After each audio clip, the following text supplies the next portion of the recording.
Hi, everybody. Welcome to a special Friday Frontliners afternoon holiday baking, Blaze Baking with Rach, along with very, very special guest, Cheryl Day. Welcome back, Cheryl. Hi, thanks for having me back, Rachel. I'm Fun so, to see you. yeah, it's so fun to see you. And it's so funny, for those of you who may have been watching the show from the beginning may know that Cheryl was actually the very first guest ever on Blaze Baking with Rach back in January of 2021. I'm like trying to think of. I know, We're right? Still 2021. It's been a long year. It has. Is that when it was? It was January, and a Mighty Blaze, for those of you who are new to a Blaze, launched the whole company, I should say, launched, to give you guys a little background, in March of 2020, at the beginning of the pandemic, to connect writers with readers. Hi, Anissa. And we have lots of different programming and shows, and we launched the baking show in January with Jenna as my co-host. And you guys can see that Jenna's not here today. She's traveling actually today. But we invited Cheryl as our first guest because I'm a little bit obsessed with Cheryl's chocolate chip cookies, which I became You're such a great baker. Thank you, Cheryl. Well, I'm self-taught and you're self-taught as well. Mm-hmm. So we said to Cheryl back in January, can you please come back on when your new book comes out? And your book came out in November, right? It came out in November, yeah. November last month. So I'm gonna read your bio just in case people don't know all these wonderful things about you, and then we're gonna bake a recipe from your new book, which I think everyone's gonna really love for the holidays. So let me read your bio. I gotta put my glasses on. Cheryl Day is a New York Times bestselling cookbook author, a James Beard Award semifinalist for Outstanding Pastry Chef, a self-taught scratch baker, and an entrepreneur. With her husband, Griffith Day, she co-founded the Back in the Day Bakery in Savannah, Georgia, where she is right now, in 2002. Back in the Day Bakery has been recognized nationally and locally for handcrafted Southern-inspired desserts, artisan breads, as well as the warm and friendly atmosphere that has made them a Savannah food landmark. And I can attest to that because every time I'm in Savannah visiting family, I always come. Very true. And we love Aunt Joanne. She's watching. Hi, Aunt Jo. Cheryl is the co-author of the Back in the Day Bakery Cookbook and co-founder of Southern Restaurants for Racial Justice and a founding member of the Leadership Committee for the James Beard Foundation Investment Fund for Black and Indigenous Americans. She is also the author of the Back in the Day Bakery Made with Love. I have that cookbook right here, which was published by Artisan Books. And her newest cookbook, which we're going to talk about, Cheryl Day's Treasury of Southern Baking, was released. It's such a beautiful book. It was released just last month. It was called, among other things, The Definitive Book on Southern Baking, a masterclass in making memorable baked goods by Bon Appétit, and was named a Best New Cookbook by Eater, Food and Wine, and Epicurious. Not bad. Not bad. I know. Cheryl lives with Griff, her baking soulmate, Story, their beloved dog, who we were just talking about offline, and a vast collection of vintage cookbooks in Savannah, where Cheryl lives out her mantra, which is to slow down and enjoy the sweet life, which we love. I love everything there. Welcome, Cheryl. Oh, thanks. I'm so excited. I wish I was there eating those cookies. I know, but you are in the bakery. I can find some here. Yeah.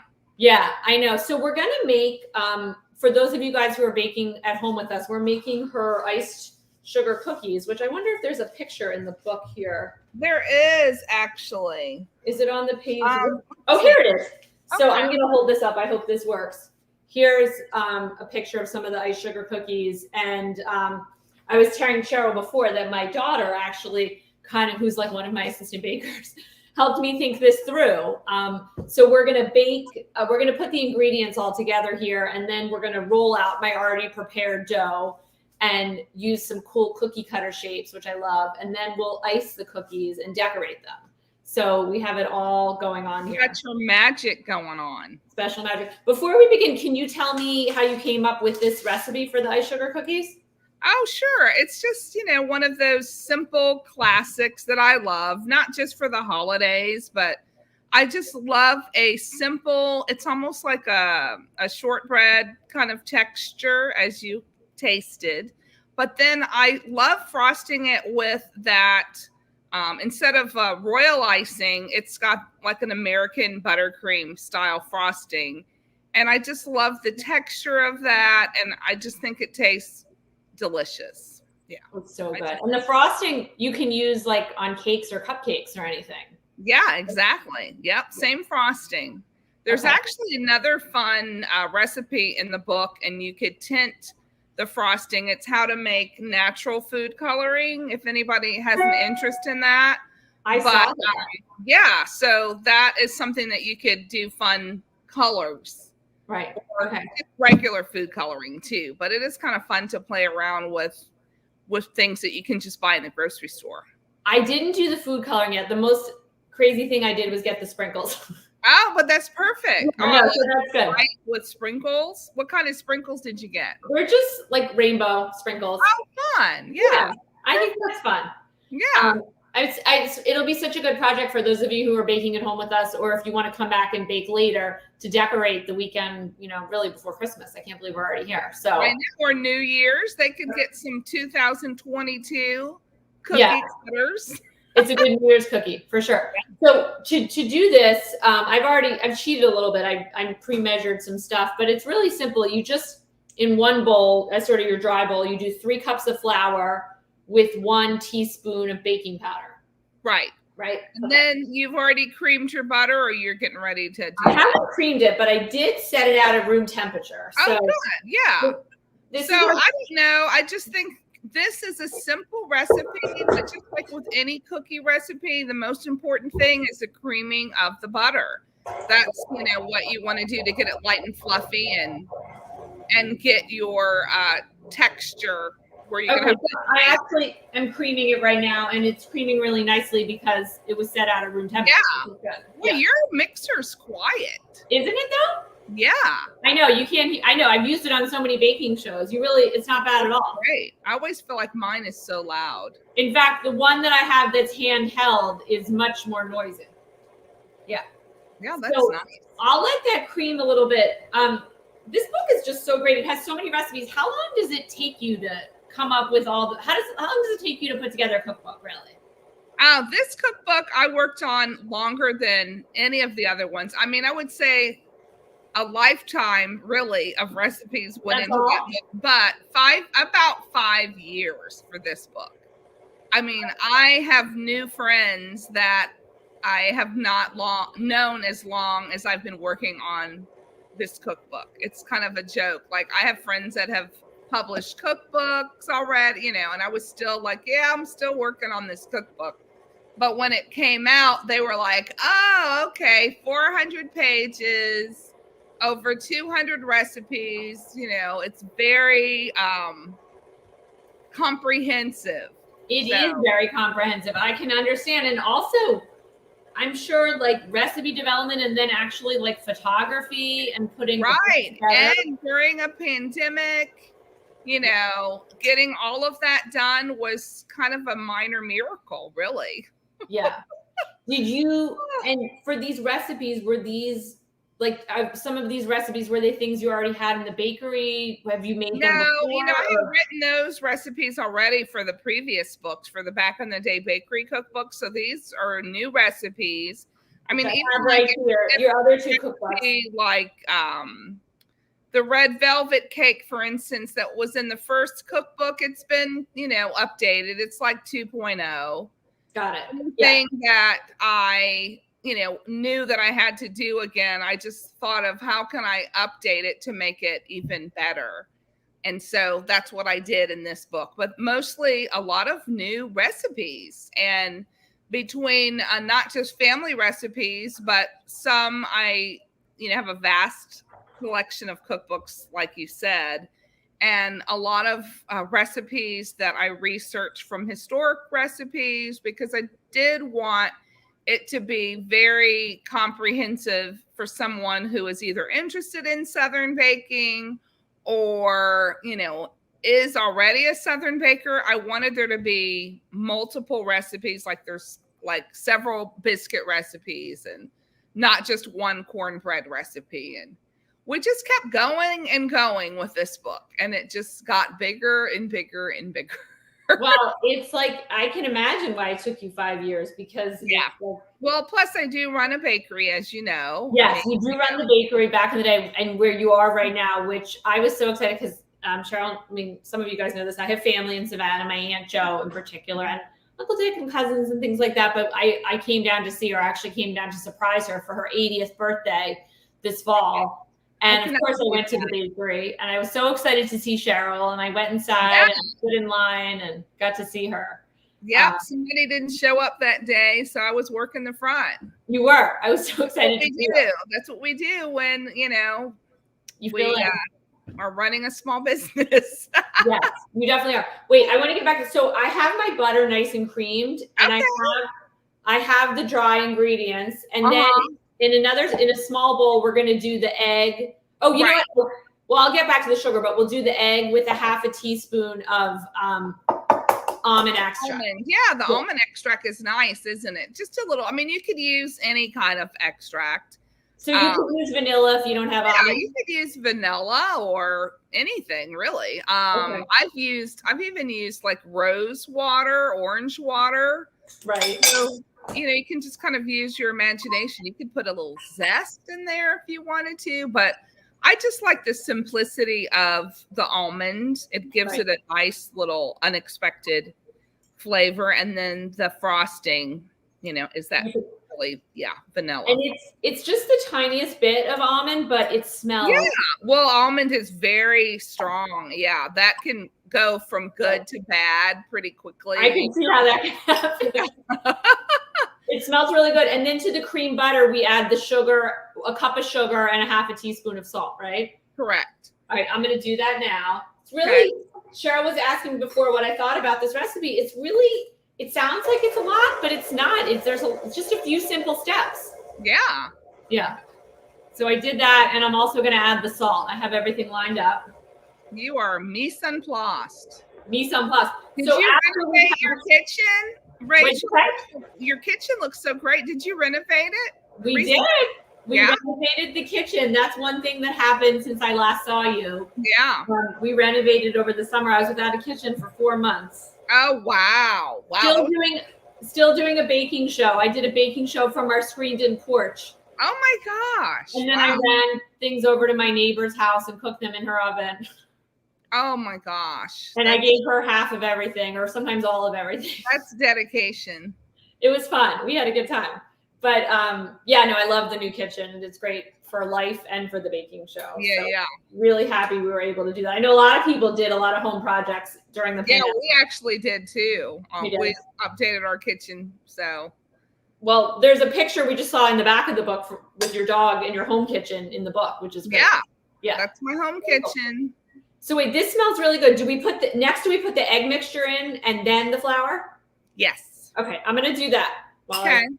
So put your egg in, and then you'll just let that, incorporate.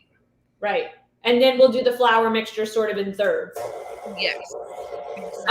So speaking of life at the bakery, can you tell us a little bit about, it's really been almost 2 years during the pandemic, how you've adjusted to business at the bakery and kind of what you've added. I know you have sort of a new business with the JD. Yeah, I do.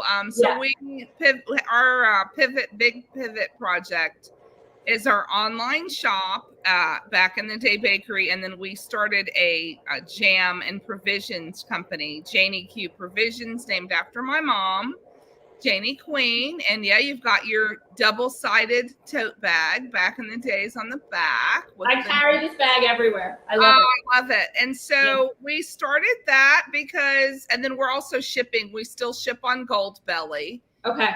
We're shipping cookies right now. We were at one point shipping cupcakes, but that just got to be difficult during the hot summer months.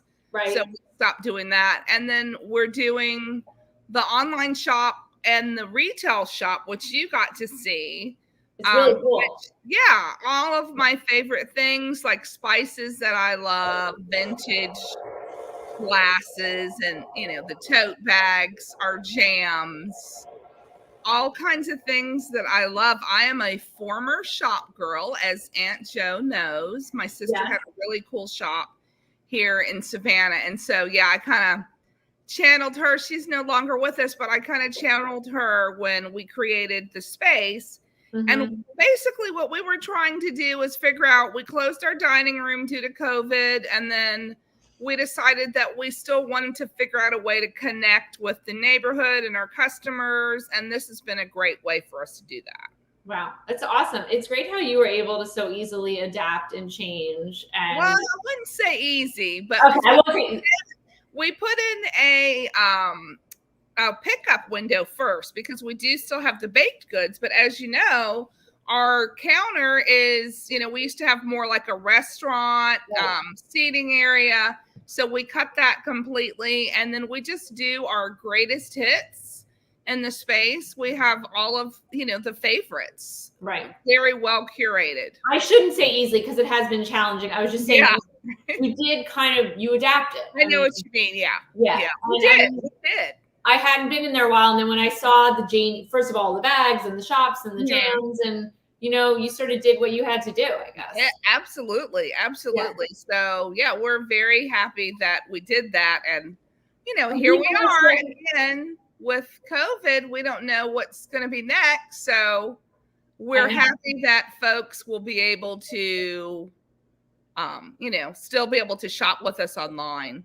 Yeah. Do you still feel like, though, people are coming by and in the part of your store that's open and coming in and saying hi and picking up their stuff? You're still connecting with people. Yeah, still connecting with people. Still get a lot of folks visiting, especially now that, picking up cookbooks or bringing their cookbooks that they already have to be signed.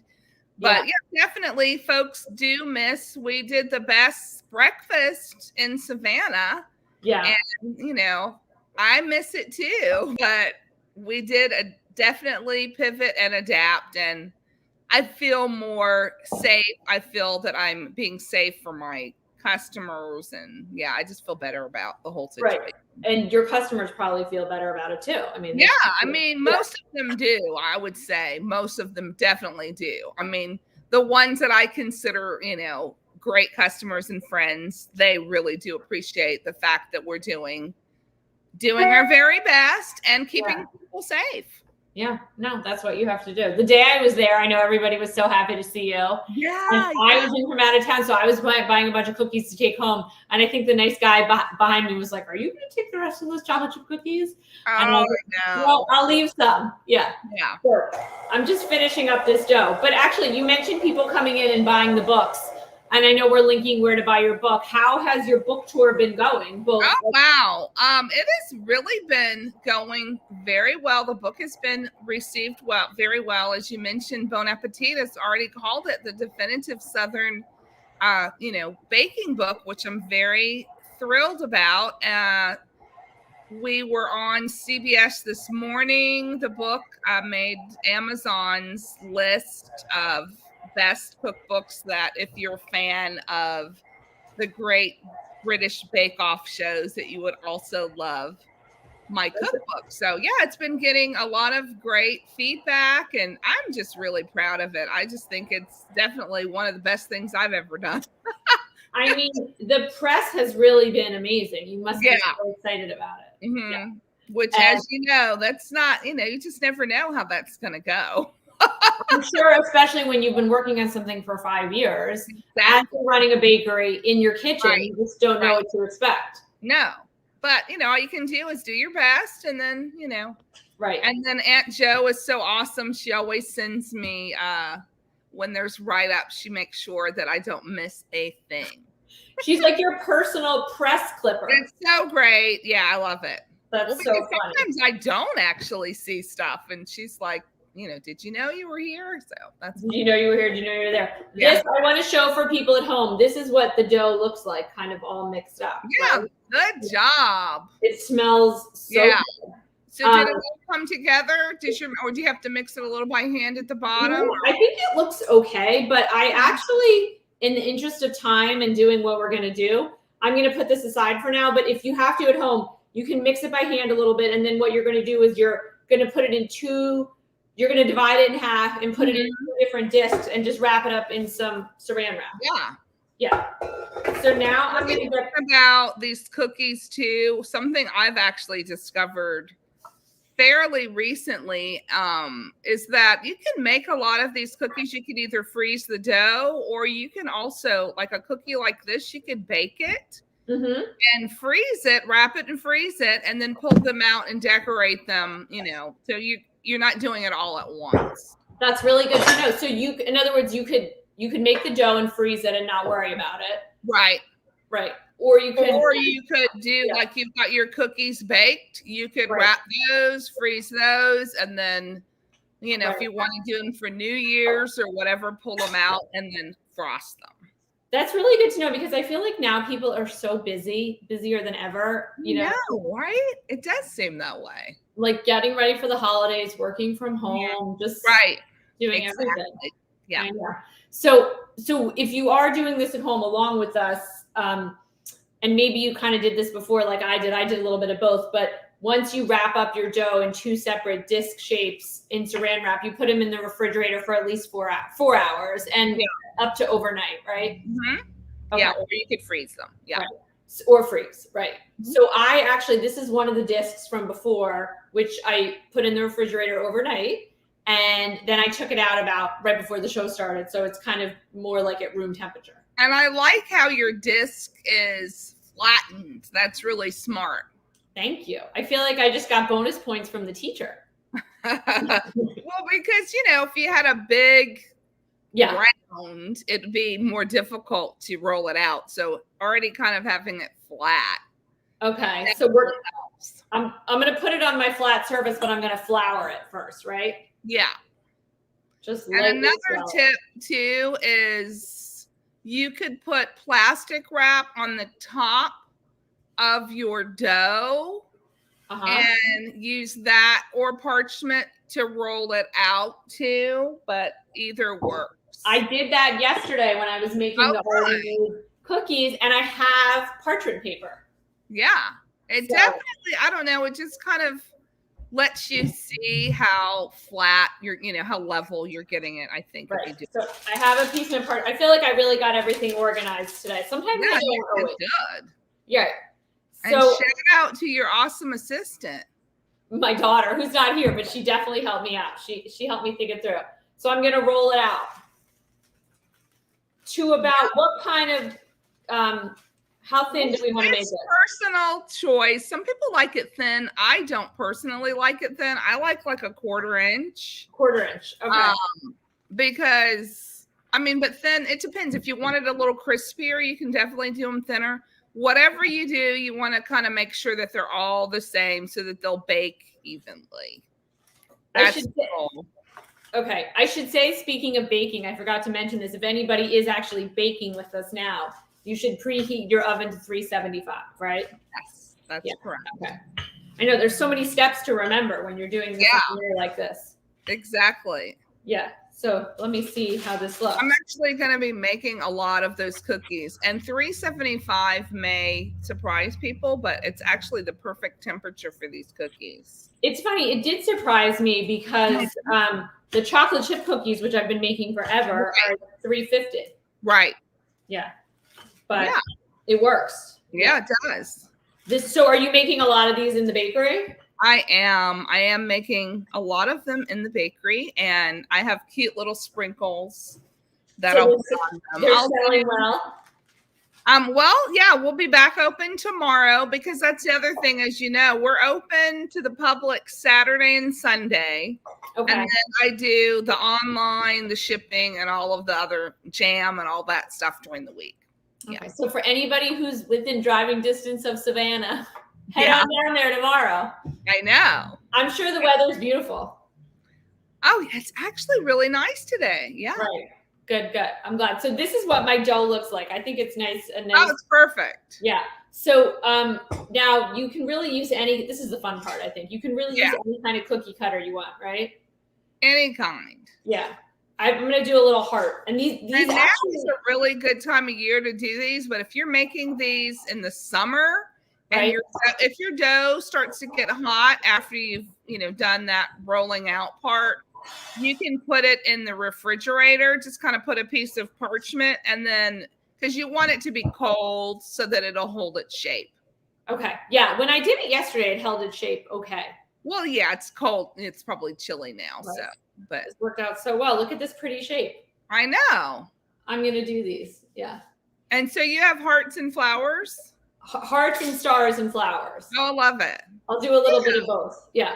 Okay. So this is probably a tough question to answer maybe, but do you have like a favorite or a few favorites from this cookbook, or is that too hard to say? Or it is hard to say. Let's see.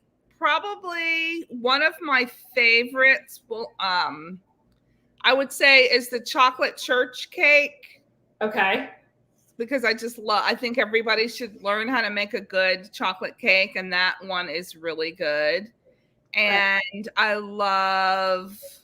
there's lots of cookies that I love. One that's kind of it's not really baking per se, but just a lovely dessert is the toasted rice panna cotta. And then it's got poached pears, but it's just very unusual. And I just hope that I just don't want people to miss it because it's so easy to make. It's panna cotta is so easy to make. I'm going to check that out. And that's really good. That not everything in the book is a traditional dessert. Right, exactly. But so the toasted rice was kind of my Southern spin, and people probably don't think of rice as having a flavor, but really, it does. Yeah. So that's one of my favorites. Lemon meringue pie. I love pies. Really, there's so many pies in this book. Yeah. I just love making pies. I can't pick whether I'm team cake or pie because it's just really. I'm team cake, but I do like pies too. Are you? And I made a bunch of pies this year on the show with various bakers, which was really fun. Oh, fun. I'm doing something that you say to do in the book, which I've done before, is I've made a bunch of cookies here. They were so easy to do. Yeah. With the scraps that I'll call them, I'm making that into a ball. Yeah. And I'm going to roll that out again. Yeah. So we can get more cookies out of it. Right. Right. Because you definitely don't want to waste that. No. That's a big thing about being a Southern baker is that, Southern bakers are very resourceful. So even if you don't live in the South, you can still be a Southern baker no matter where you live. Can I be an honorary Southern baker? Absolutely. Okay, that's Absolutely. Good. Right. Okay. An adopted Savanian. I like your rolling pin. Thank you. I've had this forever. It's a nice size. Yeah, no, it's good. I was telling you earlier, one of the recipes that caught our eye in the book was the s'mores bars. Oh, yeah. The s'mores bars are delicious. There's some savory recipes, too. There's a chicken pot pie that is absolutely delicious, which would be great. Right. This time of year, or you could do turkey instead. And also, there are hand pies, a savory hand pie. Ooh, that sounds really good. Is really good. Yeah. The Country Captain hand pies. I do love the s'more pie bar. You can make a whole meal like for the holidays. Yeah. Right. Another fun cookie are the, let's see, what do I call them? Sometimes I can't remember what I call things. It's a butter cookie that's made with buttermilk. And it's kind of like a spritz cookie, Rachel. Okay. But it's made with buttermilk. I feel like anything is good with buttermilk. Oh, yeah. Did you see my little chicken dumpling cookies? Aren't they cute? I saw that. I mean, I read cookbooks like people read books. Oh, same. I love to, or I should say, regular a novel. Non-cookbooks, right? And now it's funny. We've had some guests on the show who've written, like memoirs that have recipes in them. So, and there's definitely stories behind the recipes. I'm really pleased with how this all turned out. I'm going to show you guys Brits butter cookies, and those are super fun. Brits butter cookies? Okay. Yeah, just like a little spritz butter cookie. So simple, but delicious. Yeah. Well, these turned out really. Oh, yeah. Right. Oh, good. I should say for the people at home that this was just this was a half a recipe because it was just one of the discs. Because that's kind of how I was working. But you got a lot of cookies. I did, yeah. And they just came together so nicely. Usually when I make stuff with cookie cutters, it doesn't look this nice. So well, good. Yeah, must be your recipe. Oh, thanks. So I'm gonna put this in build them. I'm gonna put 375 for like 10 to 12 minutes. Yeah. All right, I'm gonna do that right here. My oven's right here. My new kitchen has so much, the movement in it is so much better, like the flow of the kitchen. Sorry that I'm leaving here. I'm gonna put this on for 10 minutes. Okay. And I am gonna start that. Okay, this is great. Yay! Now, like the magic of this cooking show, this is where my daughter helped me think it through.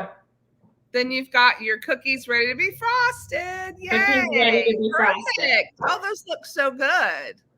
And in your recipe, you give such a good recipe. It says you should cook them till the edges are a little brown. Mine are a little, they're great though. I love that. Well, because you don't want them to break either. Right, you definitely don't want them to break. Yeah. So the buttercream frosting, I actually cheated too. I mean, I didn't cheat, but I did it a little bit ahead of time. Yeah. Yeah, but the American buttercream frosting you can use on so many different of your recipes, right? Oh yeah, totally. Yeah. And I really do love it. I love a sugar cookie that's with royal icing too, but I think a buttercream has so much more flavor, and it's just such an old-fashioned kind of touch. And then it will set, but it looks almost like a cross between a cupcake and a cookie. It does. And some of the thicker cookies, like this heart, is pretty thick. It is more a cakey cookie. Yeah. But see, I like them thick. Yeah, I do too. Yeah. I like a good hearty cookie. So with the buttercream frosting, I made that too. That was just, I think we had that recipe too. I'm just going to review my notes here. That was really simple. That was like, hang on, I'm getting to the page. I think it was a stick of butter. It was a stick of butter, 3 to 4 cups of convection sugar, a half a teaspoon of fine sea salt, a 1/4 cup of whole milk. I didn't have whole milk, so I just used low fat milk and it still works. Oh yeah, fine. Yeah. You could use half and half too. You can use whatever you have, I guess. Yeah. Yeah.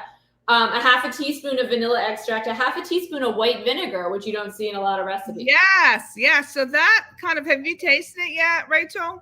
I have tasted the. Yeah. I mean, that's another thing that's surprising, but it really does cut the sweetness. It's that little bit of acid. That's a big thing now, to have a little acid and a little salt and all those good things. But it really does make it not quite as sweet. I feel like that is something that's popular these days. And I feel like maybe you started the trend, at least for me, way back when with the original back in the day bakery cookbook. With the salted chocolate chip cookie. When did that first cookbook come out? The back 2012. Of the day. 2012. Yeah. Yeah. And then your next cookbook came out when? Made with Love was when? 2015. Okay. All right. So you're on a roll here. I'm on a roll. And then so literally 2000, well, it was supposed to be 2020, but it wasn't ready. And then honestly, so 2021, it was supposed to come out the end of October. It came out November 7th. And we were just so happy that it made it on land. And that wasn't caught up in, all of the supply chain. Can you believe the shortage on cream cheese, by the way? Have you heard that? Yes. There's a shortage on everything. Pretty much everything. I mean, Thanksgiving it was graham cracker crumbs. Oh my goodness. And now it's cream cheese. I'm so glad that I have a little cream cheese in my refrigerator because I love to make dips with it. Right. During the holidays, and so I guess I'll covet it. Right. I mean, the good thing about baking now is luckily all the ingredients here are pretty easy. Like they're your basic ingredients that you would often have in your pantry. Right. Like sugar, flour, butter, or in your refrigerator. Yeah. And what have we learned about keeping ingredients in our pantry these days, right? Making sure that you have baked stuff. I know. Yeah. Yeah. So come here for cookies. So this I feel is like the hardest part for me is the icing, because I love to bake.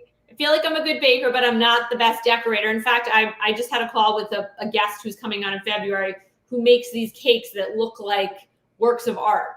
And I don't know how I'm going to do that with her, but I'm going to try. So how would you go about icing? Do you just use a knife, or what would you say? Yeah. So, I mean, I use a knife. I've got just like a little spatula or a little knife that I use, that I use for frosting cupcakes. But yeah, that works great. The thing I love about this frosting, I mean, I don't know if you've ever done those other cookies that you have to do the dam and all of that stuff. And, you know, it's like, who has time for that? You know, I'm not good with that. Want a cookie with frosting on it, right? That's good.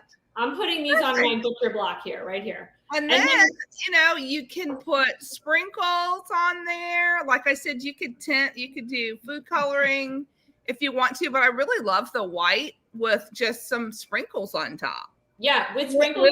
Set. Right. And you could do, you know, Christmas colors, Hanukkah colors, you know, whatever you want. Yeah, totally. But there is a recipe, though, in your book for people who are going to go out and buy it, which I hope is everyone, and it makes a great holiday gift, too, for the food coloring. Yeah, well, you can make your own food coloring. That was something that I did because it's something that my grandmother used to do, and I just thought it was really cool that you could, you know, use things from your, you know, grocery store. And it's pretty fascinating that you can use turmeric for yellow. And I guess my favorite one is red cabbage, turning that blue. And it doesn't taste like cabbage. It's really delicious. So. And I think it's so cool that it's stuff that you remembered from your grandmother. Oh, yeah, for sure. This is, I think, I mean, I know that a lot of your baking comes from things that she taught you, right? Right. Yeah. And I'm sorry, but I have to say you are I'm not sorry, but you can't. Those look great. Thank you. You're making me feel better. Don't you think it's just really like very approachable, this method, and not intimidating? No, it really is. You know what I'm intimidated by? I'm intimidated by the pastry bags. Right. Yeah. I mean, I don't like that either, to be honest. Yeah, that scares me a little bit. Yeah. Yeah, I like being able to see the texture and the hand movement, and that somebody, I mean, if you want to get that kind of cookie, you order those from somebody who's an expert at that, right? I mean, Right. This is a homemade, delicious cookie. Right. So. And it has that look, and it has that taste. You know, some desserts look super duper fancy and beautiful, but they don't taste good. Right. Very true. These definitely do taste good. Yeah. So I hate to ask you that, because you've just had a 400-page book come out and it's amazing, but do you plan to do another cookbook or? I mean, I'm sure I will. Yeah. Rach will write another book. You know how that goes. You just get the bug. You've got the bug of writing. Mm-hmm. And I finally have come to terms with the fact that I do enjoy writing, and I enjoy being an author. Mm-hmm. So that is definitely something that I want to continue. Right. I'm fascinated when you see, like, you know, people that have written, like Dory Greenspan, you know, 14 cookbooks. And I mean, I don't know, but I already have, this is number 6. Right. So you're on a roll. I'm on a roll, but I don't know what the next one will be just yet. And that's okay. No pressure. Yeah, no pressure, but I feel like it's going to come. There's so many different interests that I have. I really love, like, not that we're entertaining now. Maybe I could come up with a way to entertain during COVID. I don't know. Zoom entertaining. How does the table look good on the computer? Yeah, but so we'll see. Yeah. We'll see.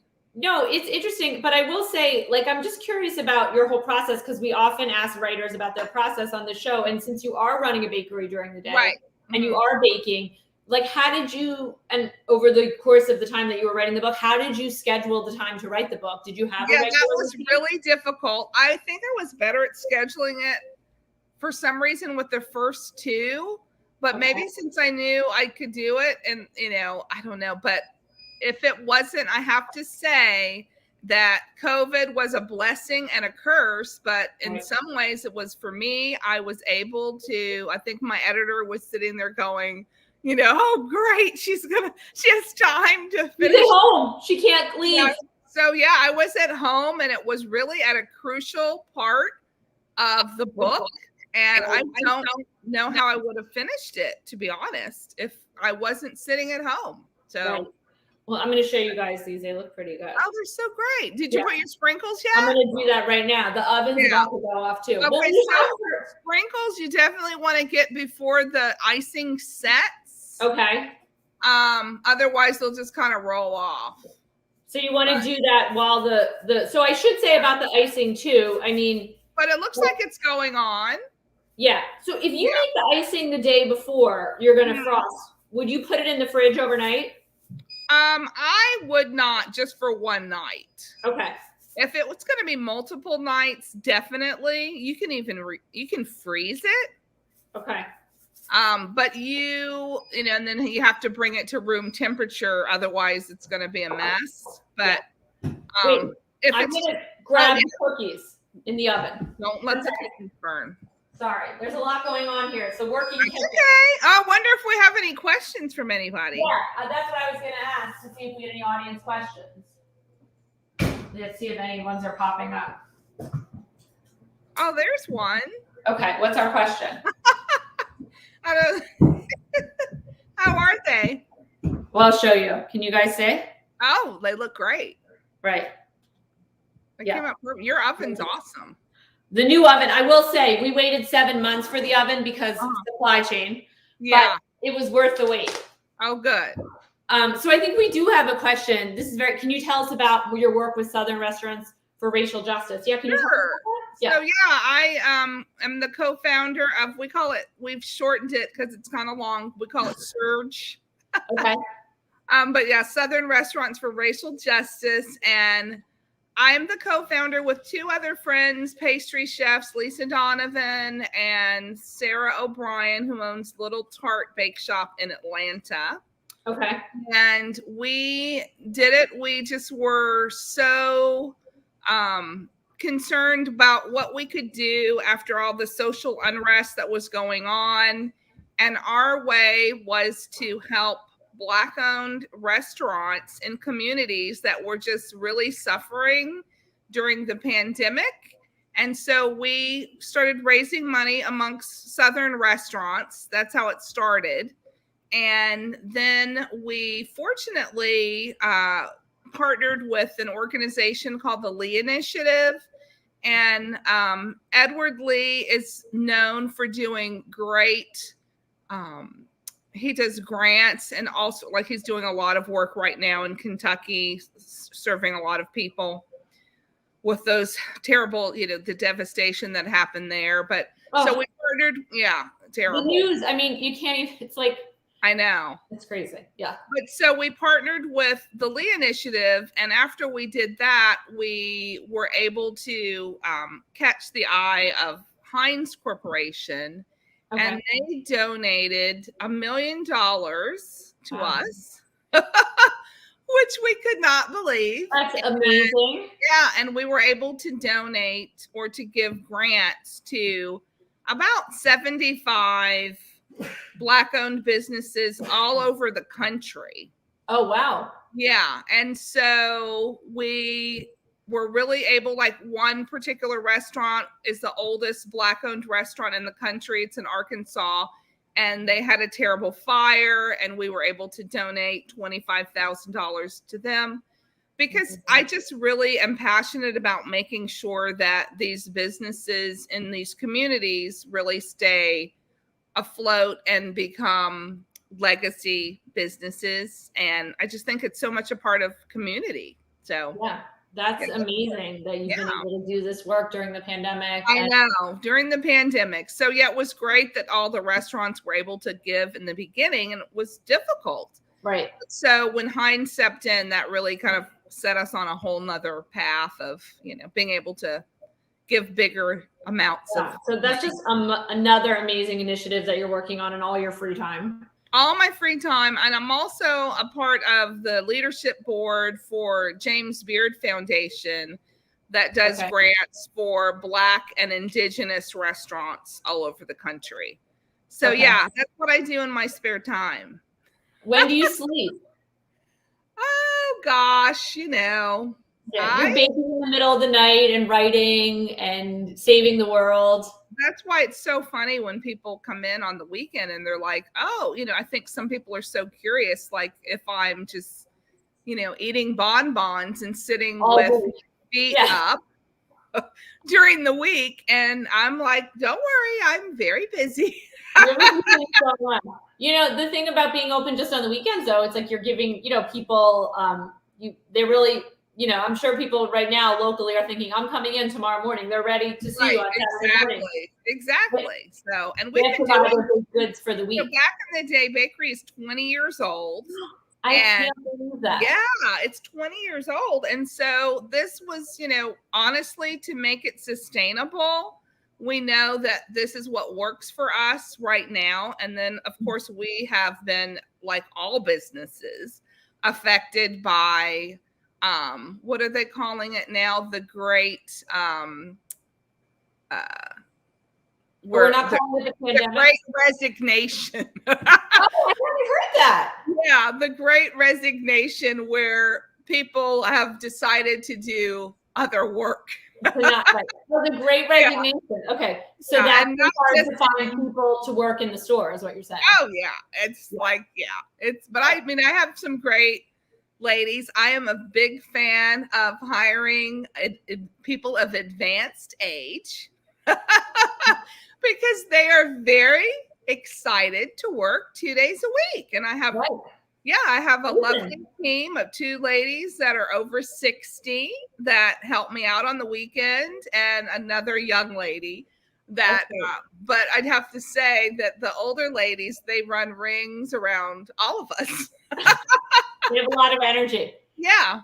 Yeah, no, I mean, that's great that you've been able to figure that out and work it. And I have to say, whenever I've been in the bakery, even in this past year, everyone who works well, first of all, you were working in the front that day. Right. Yeah, of course. So I do love it. I mean, I love it, but obviously I do have other things to do to make sure that we have things in the case. But I do love, that's something I really love, is that connection with the guests, And I know everybody who comes to your bakery loves it too. And but now that you do have the website where you can buy the jams and the bags, it's great how you've sort of incorporated everything. Yeah. It's just amazing. I mean, we haven't, we spoke 11 months ago, and I'm amazed at what you've done in the last 11 months. And I have to thank you too, because you really launched the baking show. Aw, thanks. Well, I just am so proud of what you're doing. Well, it's so great. We love doing it. We love promoting authors and cookbooks and baking good things. In fact, I did a post the other day, an Instagram post, where I stacked up a bunch of the cookbooks that we featured this year. And I was thinking to myself, I don't think I want to count like how many sticks of butter, how many eggs, how much sugar, all that stuff we've been through. But who's going to help you eat all these cookies? Well, so I'm going to have to bring some to my friends and neighbors, and my kids are going to have to bring some to their friends. And I know with the rest of the dough that we'll probably bake tomorrow, my daughter said she wanted to have some friends over to decorate, which I think would be fun. It's like an impromptu holiday, decorating party. Yeah, for sure. So I think that'll be fun. I don't know if we have any more audience questions before we start to sign off, but I know that everyone is just so excited to see you, and you can follow you on social media, go to all these cool links. I just did want to say before I sign off, we're taking a little break here for the holidays, and we hope you all do too, and you baked some of our great baked goods. But I'm having on Blaze Baking with Rach. My brother used to call me Rach when we were little. He couldn't say Rach, but anyway. So the next guest is Jacqueline Friedland, who wrote this awesome novel called He Gets That From Me. Oh, fun. And it's her 3rd book. She's a great writer. And we're going to make chocolate macaroons, which are specifically nut-free. And we're doing that because they're a part of the storyline has to do about with a child with a nut allergy in this book, and that's all I'm going to say. Okay. You have to read it or come to the show on January 8th. That's on a Saturday at 2 p.m. But in the meantime, you can check out some of our past shows from the year and let us know what you think. And you can check out Cheryl's cookbook and Back in the Day Bakery and order her book and some of the goodies from her store, from her bakery, I should say, and her store. Yeah. And I just want to thank you so much, Cheryl, for coming on. Oh, I'm thrilled to be here. I hope it won't be a whole another 5 years before I'm back. No, well, we're definitely going to have you on for sure. Sounds good. Well, Thanks. have a great holiday, everybody. You too. Happy holidays. Happy New Year. Stay safe, everybody. All Thank right. you so much. We'll see you in a couple weeks. Bye, guys. Bye. Thanks, Rachel. Thanks.